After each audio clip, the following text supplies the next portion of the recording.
Hi guys, welcome back with another machine on the Vulnhub, which is Proteus. The link will be put into the description section below so that you can download and play the machine if you want to.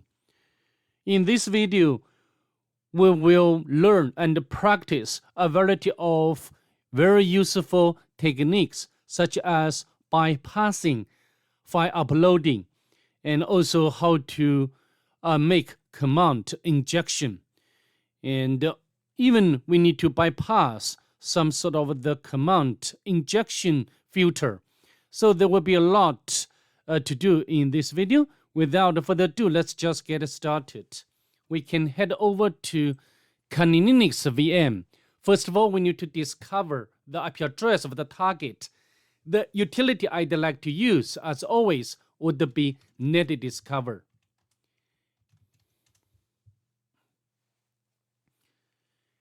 As you can see over here, the IP address of the target could be recognized as 149. And we can put down such information to our notebook.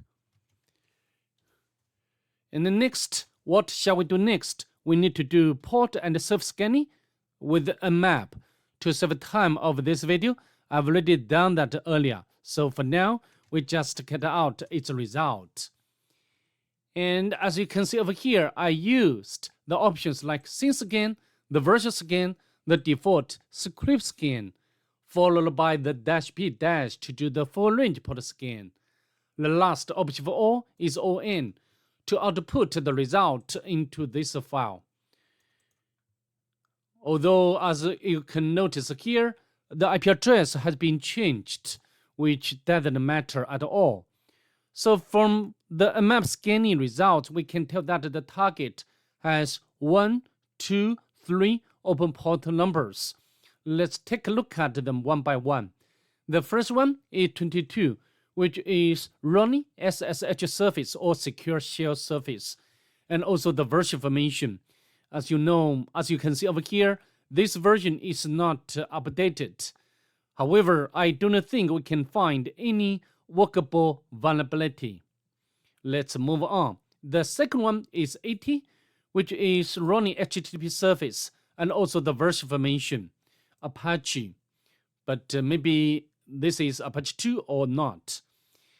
And the last one is 55. And the map cannot determine its surface. But I don't think it will affect our application with this machine. So what shall we do next? We need to do immersion both manually and automatically with this web application. Okay, so let's fire up the browser to do the manual immersion first. But before we go ahead, I'd like to, note down some key discoveries. The first one is 22, which is running SSH service. And the second one is running HTTP. And the last one is 55. And question mark, because the map cannot determine its surface. And next, we go to the immersion stage.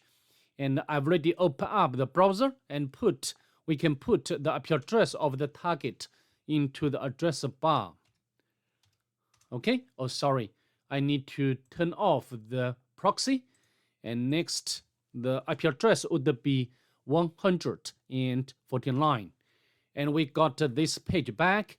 So here, we need to know what's going on this site, which kind of function are provided by this site, or what application are running on the site. Okay, so corporate malware analysis too. So from here we know that this site is doing some sort of malware detection service, and we can get an in-depth view before running a potentially malicious file. Yeah, good. And also, on the list, we can see any application, X executable application, X shared lib formats supported. even the images or text file, any other file cannot be accepted by the web application. Okay, and also at the top there's some links like analyzed samples, but for now no samples submitted yet. And also some link right now, anonymous session.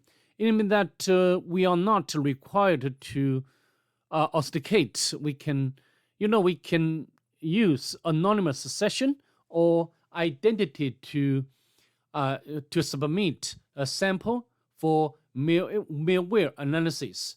But we can check to use like a weak credential to log in. But failed. So how about the login bypass technique? For me, I always follow some sort of a methodology. Maybe you have your own standard methodology, okay? And don't save. And also we can check its source code. And because sometimes source code can reveal something sensitive. Okay, let's scroll down, but nothing here. And I think we can note down some major information before we go on. Okay, we can copy. So only such formats are supported by the application, by the web application. So next, we found the host name and the username. Okay, so this would be possible username and also the domain name. Sometimes we need to use domain name to access or to visit rather than IP address. So we can put such information to one side for a while, and to maybe afterwards we need such information. But who knows at this moment, okay? So now we can check whether this site has robots file or not.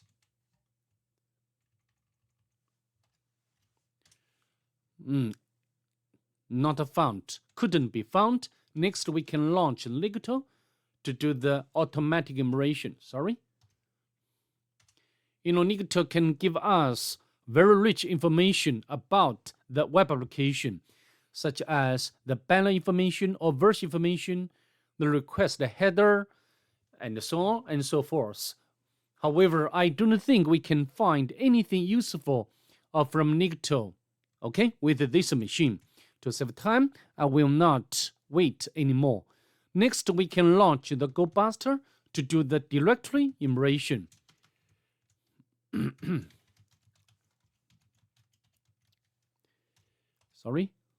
And we can use W option to specify the word list. Yeah, GoBuster, we must explicitly specify word list. This is very different from other utilities like debuster, okay?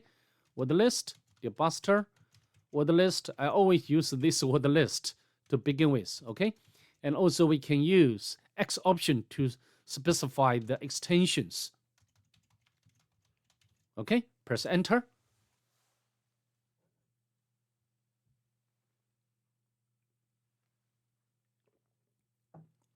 And we found some, I think this would be pages or directories. So submit. Samples, let's go back. If we, submit malware or sample, and this data would be, or this file would be submitted to this one, okay? So how about this one, assets? Let's take a look at this directory.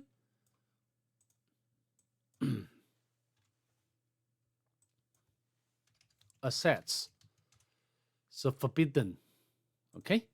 So samples.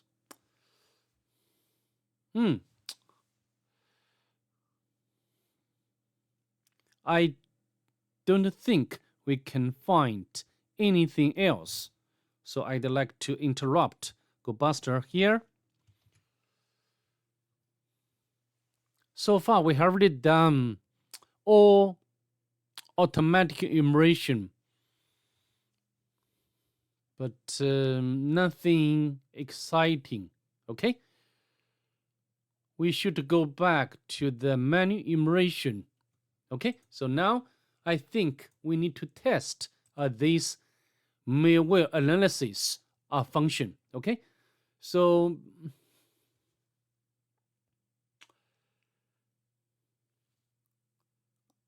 I don't think PHP file is acceptable. Even text file is not acceptable. So how about this one? We can copy to see what it's about. We can go to the Google.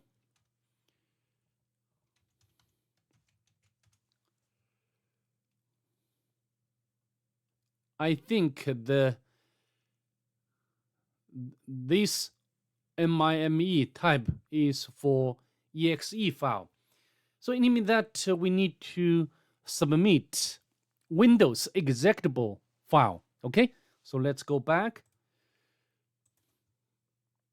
and pull up the terminal. We can create very simple executable file. Okay, so how to do? We can use vim like test C. We can include the library and just main function.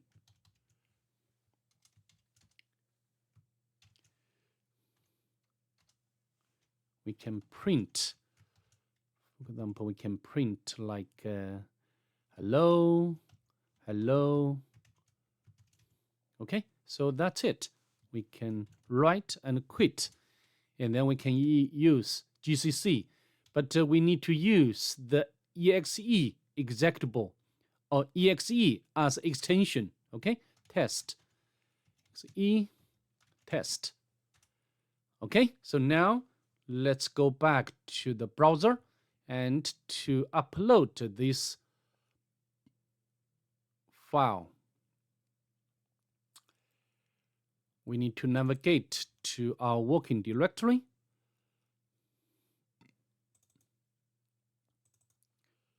Submit. As you can see, the file has been successfully submitted, and even give us the result of analysis. And it looks like at the background, on the server side, these two commands are running. Or in other words, the server side is using at least two commands to analyze the submitted file. So next we need to test whether this application or this web application is vulnerable to command injection. Okay, so how to do? We can go back and we can turn on the proxy to Burp Suite, and then we can launch the Burp Suite.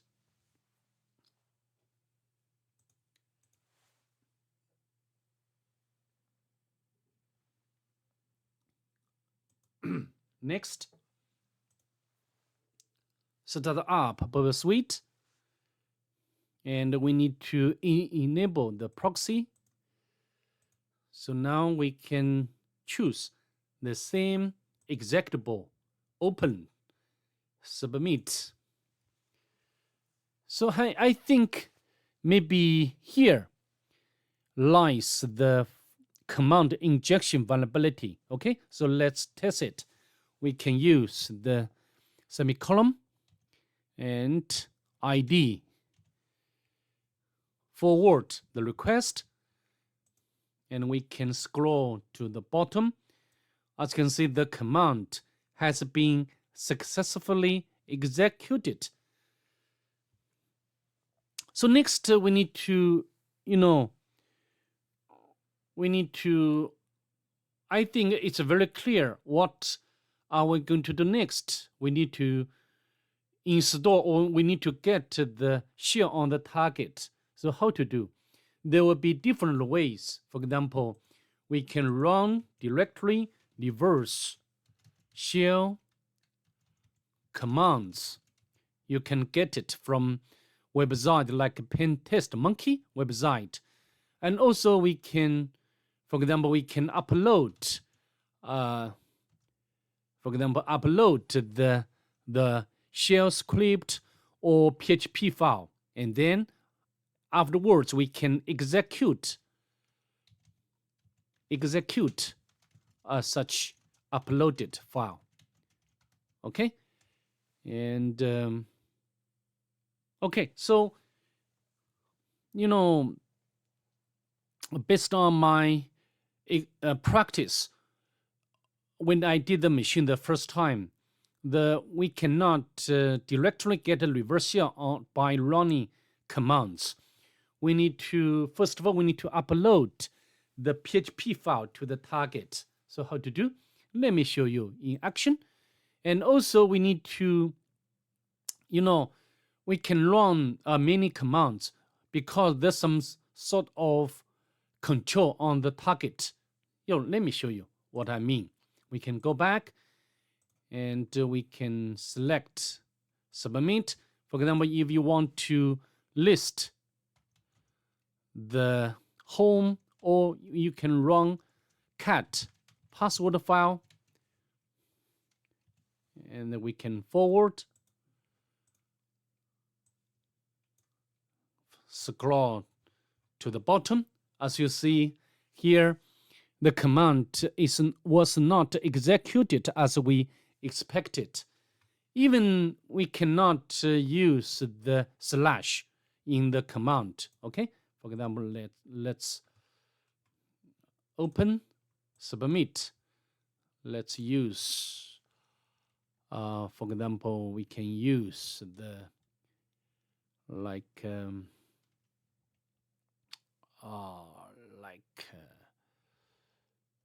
ls. Okay, of course, ls.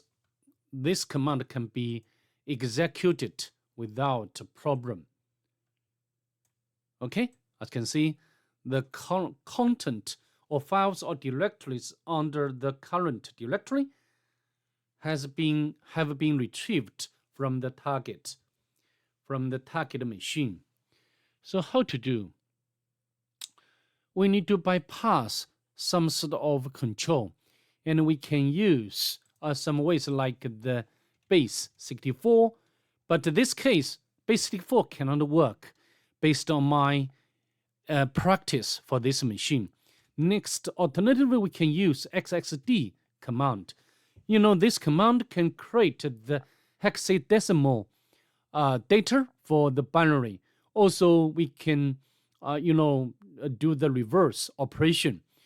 Okay, so let me show you what I mean. In action, so now we can copy from my two sets directory PHP, and we need to do some modification.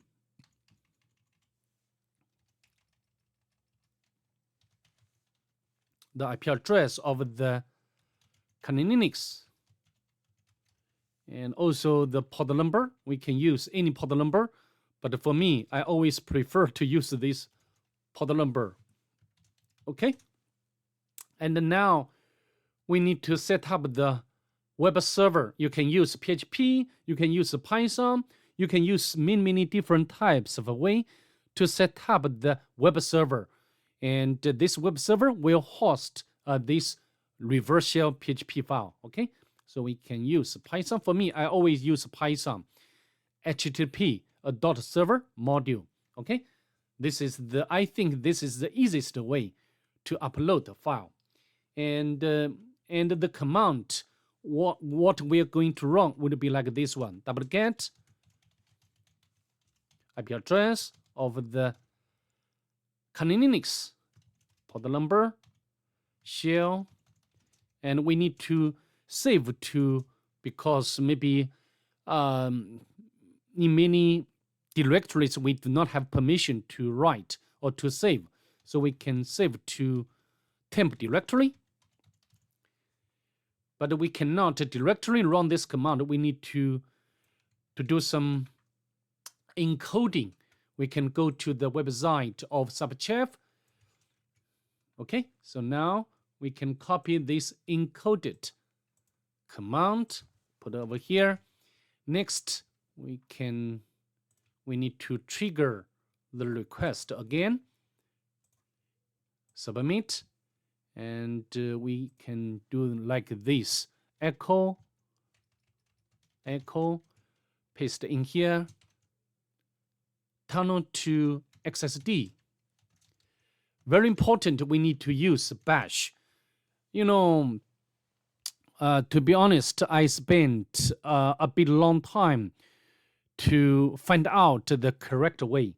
So if you want to do this machine by yourself, you need to, I think you need to use this same way, okay, to let it work properly. Okay, so now we just, I have already set up the web server, and now we can forward. As you can see, the file has been uploaded. So what can we do next? We can execute this uploaded PHP file, okay? And I've already set up we need to set up the listener on the Kali Linux first to wait for collection from the target. And the command, what we are going to execute would be, PHP and temp shell PHP. The same as before, we need to encode this command. Okay, and we can copy, and we need to go back to the browser, submit. Submit. We can submit, and we can use the echo and the tunnel to XSD. Okay, and then again, very important, we need to put a bash in the end. Okay, so now we can forward the request. If nothing wrong, we can get the initial foothold on the target. Yes, we did. Wonderful, right? So next we can spawn a beta shell by Python. So Python 2 is there. We can import pty module, spawn method. Okay, so next we can export term variable. Then we can clear screen when necessary to get a bigger space. Okay, color. We can clear. And next we need to go to the home directory. There is one normal user we can copy and paste over here. CD into this directory. SSH directory, permission denied. So how about the sites? We can copy. We need to do some local immersion or information gathering to find the vector which can help us to elevate privilege. Okay, and here admin login logger, and this should be the binary. We can use the file admin login logger. So this is the 32 executable, and also this binary has SUID bit. So let's run it.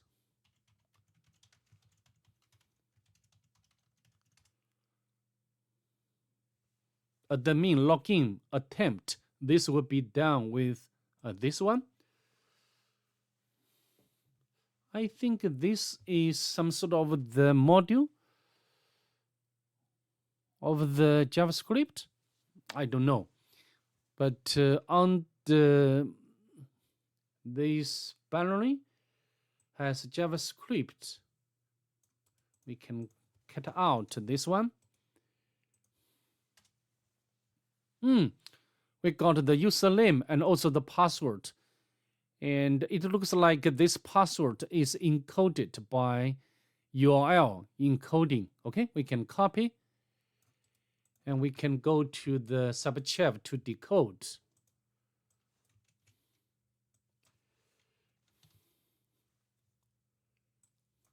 And then we can get the output. So next, maybe we can check whether this password is reused. Okay. Malware. Sorry. Malware.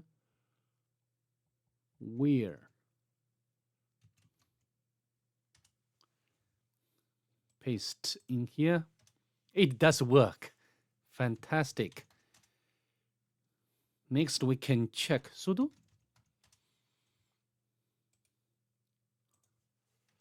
Even we can run all commands. So the privilege escalation would be very, very easy. We just run sudo bin bash.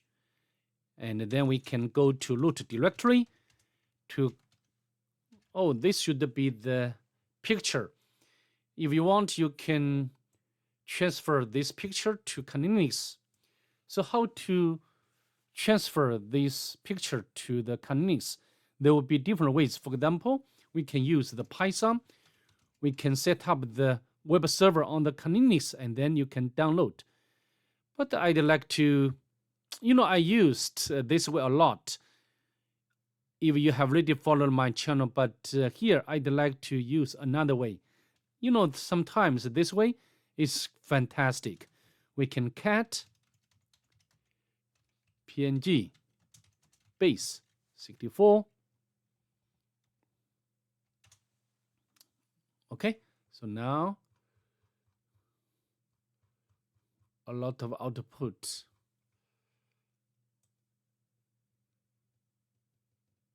Oh, very big.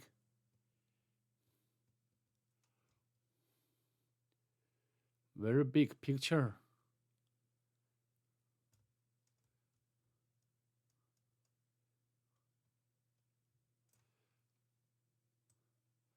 So I don't think this is best way to transfer. Anyway, how to transfer by this technique or this way. We can convert the image or PNG to the base 64 encoded data, and on the Canonics we can decode, and then we can redirect to the file. Okay, I'm not going to do that, but I hope you have already got my idea. Okay, so that's all I'd like to do in this video. See you in the next one. Bye. Have a nice day, please.